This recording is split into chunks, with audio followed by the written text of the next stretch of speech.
Hi all, I'm Jeanette Keynes from Jewelry Arts Inc. And in this video, I'm going to show you how to solder on a silver jump ring and a bail, really neat, really clean, so you have minimal cleanup. About the vertical. Okay, so we've got our cute little bezel. We've got the jump ring. The jump ring was soldered closed. We stretched it nice and round.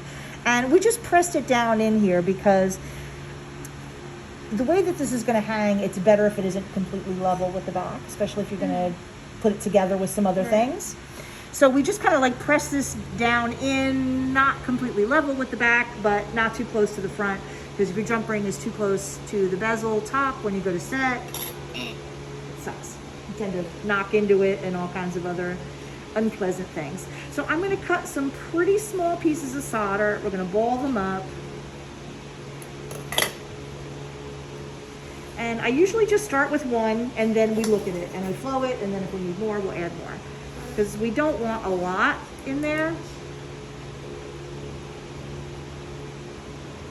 The piece is relatively small. Thank you. Can you hand me a striper, pretty please? There you go. Thank you. So you know when you bowl up your solder, just get in there really fast so that it doesn't have time to oxidize like that. I usually use paste flux because I can use a relatively small amount. It's nice and concentrated. So I'm going to put just a little dab right there. Okay. So you see how that is right there? So what I do is I'm going to sit that ball right on top there so that it's touching both the jump ring and the bezel. Now when I go to dry this, that little shit is probably going to move. Poke it back in place with that's why I always have my tweezers like in my hand ready to go. And then what we're going to do is, because the bezel is bigger, we have to keep more of the heat on there. Otherwise this will get too hot, the solder will just run onto it and melt, which is not what we want. We need it on both. So what I'll do is I'm going to probably like shift it like that a little bit. I'm going to have more of my heat kind of like right here. Actually, even better, I'll do this and keep my heat right here so that I can poke this if it moves and is naughty. Because I'm right-handed, so I like to keep the tweezers in my right hand and the torch in my left. Makes you a lot more efficient.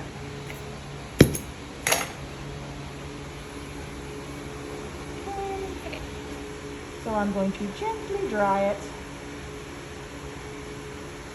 So you see where that solder is, how it's touching both?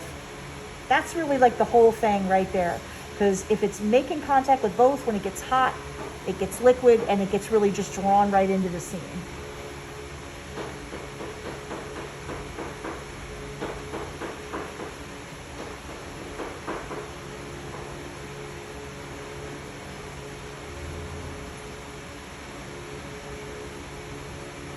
See that?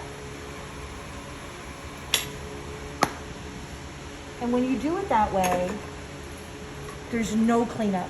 And that's my goal in life, is to have like no cleanup after I solder, which is not always possible, but that's why you don't want to use the square there, because it'll leave more of a scar. And that little ball will just stay right there and it gets drawn right in, and this is the fastest and cleanest way to do this that I have ever discovered. And I'll let Alexis get in there and get a good look. To me, I think that's done. I don't think it needs another piece.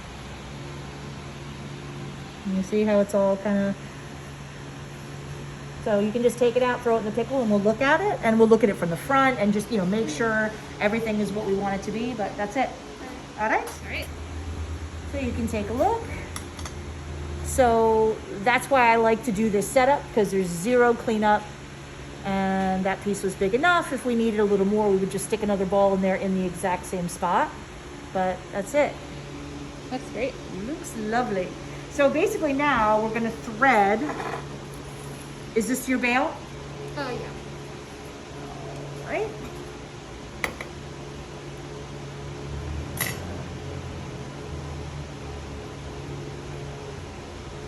Okay, we're going to thread through. I'm going to butt it together. Now normally I would just lay this right on the table, you know, right on solderite board, but because that jump ring is up in the air a little bit, we're gonna probably push it back down in here. Anything that's up in the air loves to remelt.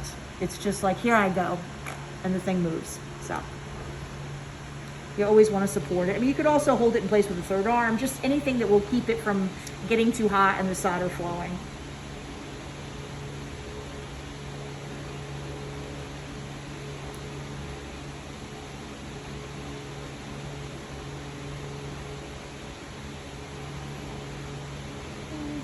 So I'm trying to get it lined up as tightly as is reasonably possible. You know what I mean? Like so.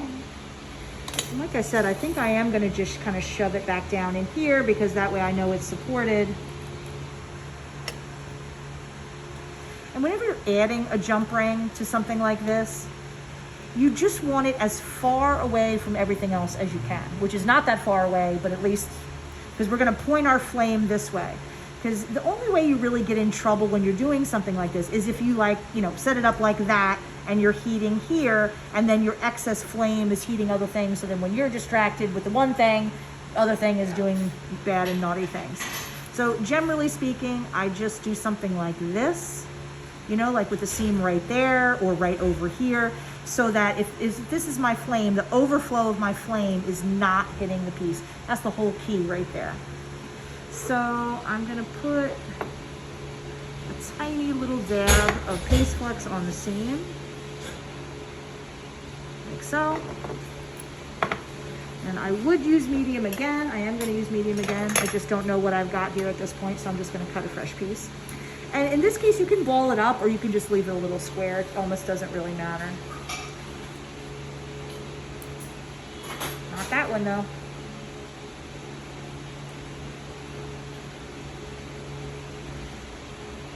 And remember, it should be a small, like you see that piece, it should be a tiny little piece.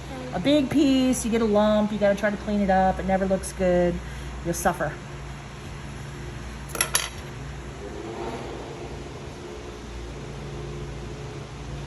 What's nice about the square for this is that it makes nice contact with both sides of the seam, so it probably is a little bit easier than the ball. Okay, like so. I am going to switch this out to a 00 though.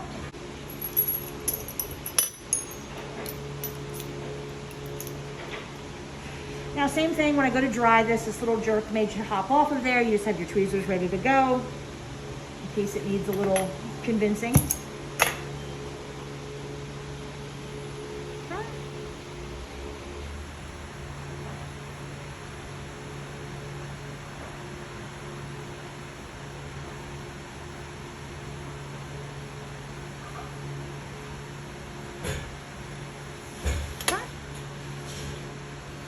And if you can, try to get a close-up of that seam, because that's why I picked such a tiny little piece of solder.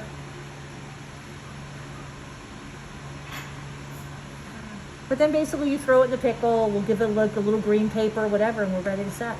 We're ready to do our inner bezel at least, and then ready to set. Yeah, looks good.